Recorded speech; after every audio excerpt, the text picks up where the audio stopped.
Team गई थी, उसमें सीवान में मनोज राम जी। सीवान में छात्र आंदोलन के दौरान AK-47 चलाए जाने के मामले में बड़ा खुलासा हुआ है। ये खुलासा कांग्रेस नेता इमरान प्रतापगढ़ी की अगुवाई वाली फैक्ट फाइंडिंग टीम ने किया है।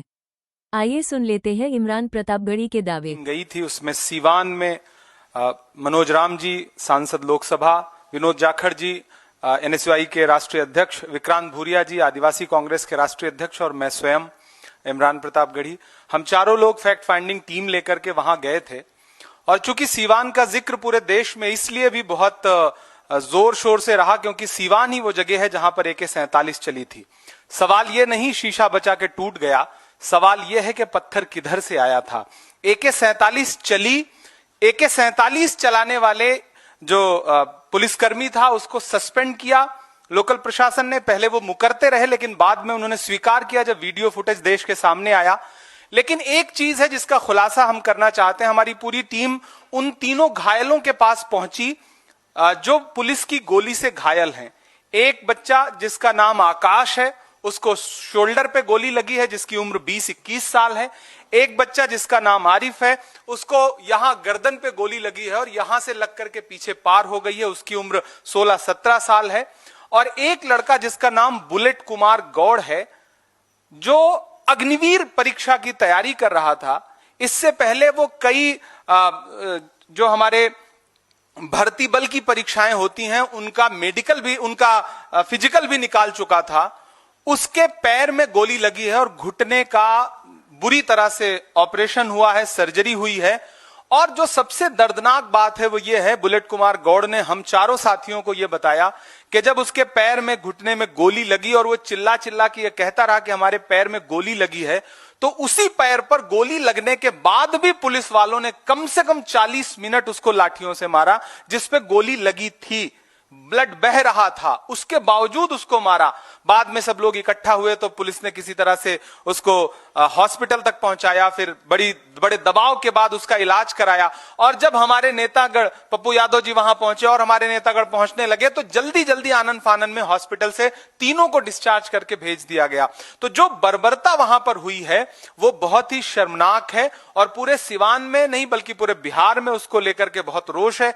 आपने जंतर मंतर के विजुअल देखे, पैलेट गन के विजुअल भी देश ने तब स्वीकार किया, पुलिस ने तब स्वीकार किया जब राहुल गांधी जी ने प्रेस कॉन्फ्रेंस करके देश को विजुअल दिखाए, सबूत दिखाए। उसी तरह से हमने वहां जिलाधिकारी से, पुलिस अधीक्षक से मुलाकात की तो हमने उनसे एक सवाल यह जरूर किया कि आपने AK-47 चलाना स्वीकार किया और उस पुलिसकर्मी को सस्पेंड किया, लेकिन ये जो 3 गोलियां लगी हैं ये AK-47 की गोली नहीं बल्कि पिस्टल की गोली है जो उन बच्चों को लगी है।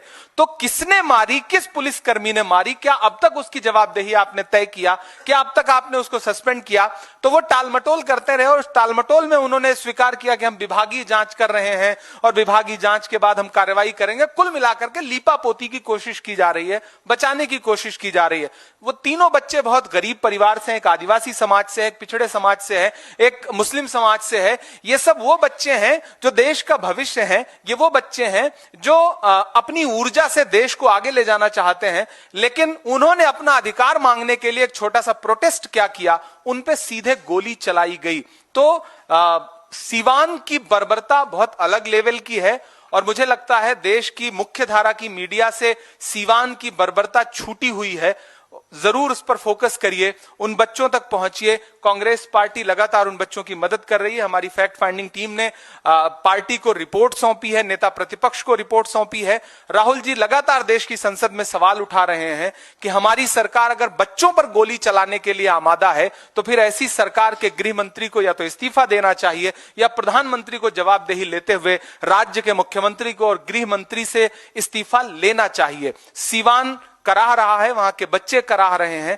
कांग्रेस पार्टी पूरी ताकत के साथ इस देश के छात्रों के साथ और बिहार के छात्रों के साथ खड़ी है। एक और महत्वपूर्ण बात, उसके बाद हमारे साथी भी बात करेंगे, कि दबाव बनाने के बाद जब राहुल गांधी जी ने गृहमंत्री जी को चिट्ठी लिखी कि आप छात्रों पे बर्बरता करवा रहे हैं, उसके दबाव के बाद जब बिहार कांग्रेस ने प्रदर्शन किया, उसके बाद फाइनली मुकदमा वापस लेने का नोटिफिकेशन बिहार सरकार ने जारी किया।